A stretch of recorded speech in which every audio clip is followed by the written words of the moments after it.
Hello everybody, Dana Bruzzo, Trevor Mashak here. We're going to talk about a few specific orthopedic splints. So we're going to go through them individually, but first I want to just talk a little bit broadly about some splinting techniques. So in general, when we splint a bone, it's because we have some suspected mechanism that led to an injury. We're not, a lot of the times, not very sure if this bone is sprained or strained or fractured, but we normally treat them conservatively, especially in the wilderness environment. And we want to protect that bone or the muscles, tendons, ligaments involved from further damage. So we really want to be aggressive with our splinting. In general, we would like our splints to be nice and rigid. We want to immobilize every bone above and below the injury location. So if it's a joint, we want to immobilize the bone above and below the joint. If it's a fracture inside of a bone, we want to immobilize the joints above and below that location of injury. Most of the time, it's important to use a lot of padding with these splints because the extra amount of padding will accommodate for additional swelling that occurs, as well as just protect that area from running into things, from getting further injured as well. So today we're going to use one commercial device. It's called the SAM Splint. There are multiple manufacturers of this device, but essentially what it is a piece of very thin metal wrapped in foam. It can be curved into a variety of different orientations to protect an injury from being moved. So we'll start with a very simple wrist splint, and so this splint is designed to immobilize an injury located in the wrist.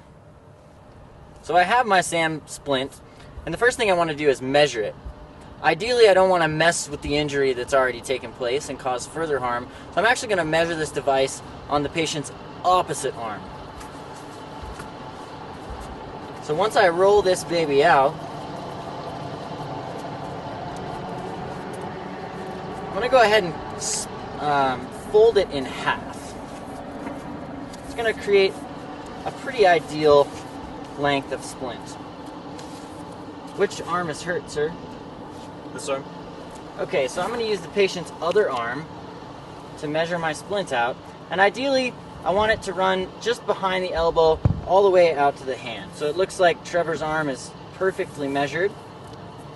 And I'm also going to give him a little fold here right at the hand so that he can assume what we call the position of function.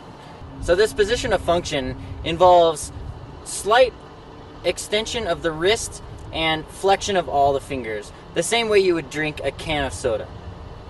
Once I have this system placed, I want to curve the SAM splint to meet the curve of this patient's arm. Again, you can definitely see why I'm doing this to the patient's uninjured arm, because this would be quite painful to an injury.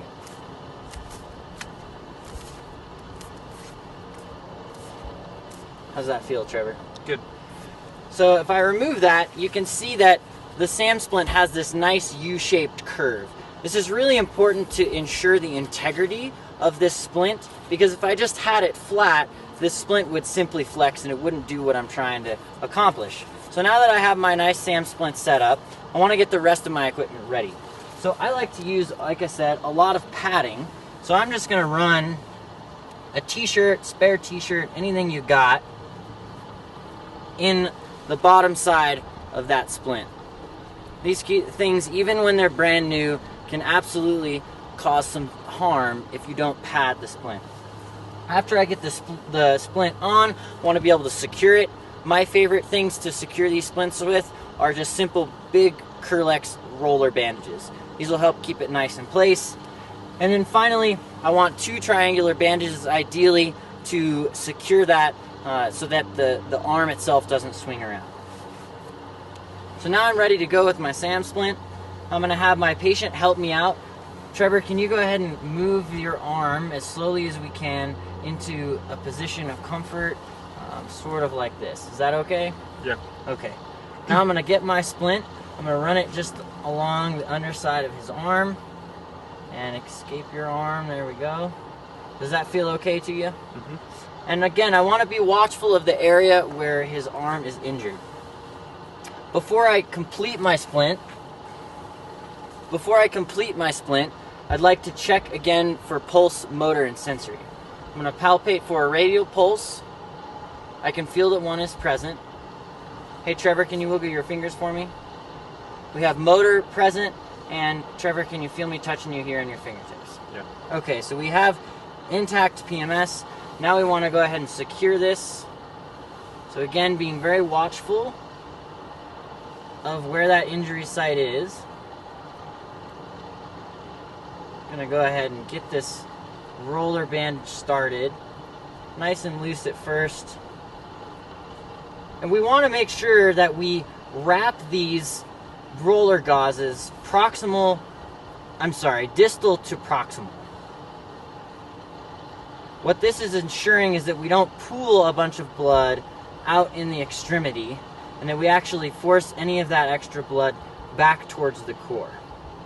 At the same time, I want to make this thing tight but loose enough to accommodate any sort of swelling that might occur.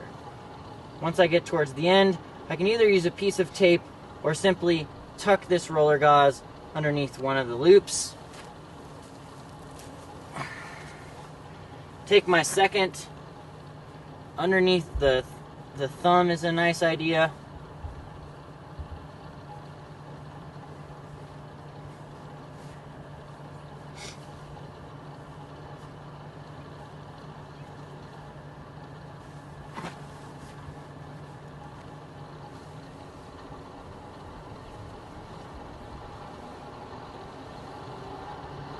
And if I have a little extra, it's okay to just tuck underneath one of my wraps. The next step is to make what we call a sling and a swath.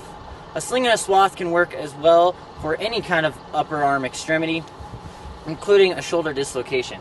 So the first thing I do when I get my triangular bandage out is I unfold it, and I want to find the corner with the 90-degree edge. So you can see that this corner has a 90-degree edge. The others are much more acute angles. So I find my 90-degree edge, tie a simple overhand knot,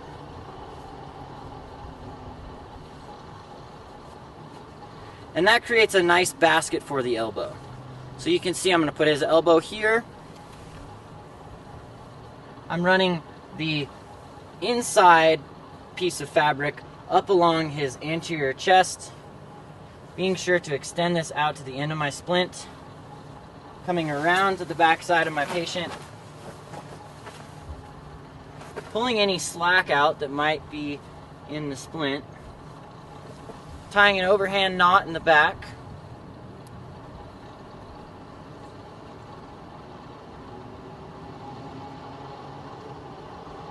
and if you're going for style points, tie a nice big bow.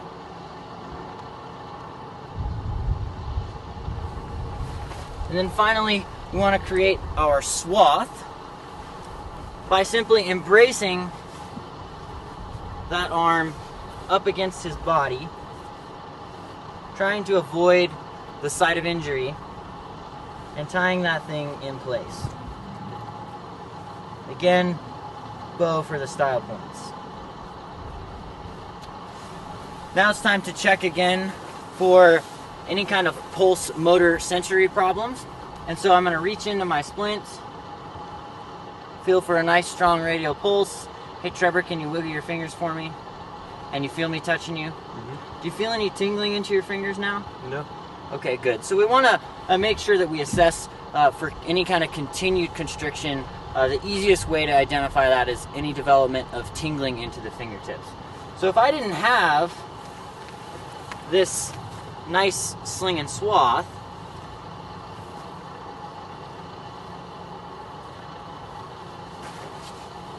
one nice option is to use the patient's own clothing to splint this injury. So I can put this just up along his chest and pick up his shirt, utilize a couple of safety pins, and pin that just to himself right there. And that's the basics of a wrist splint.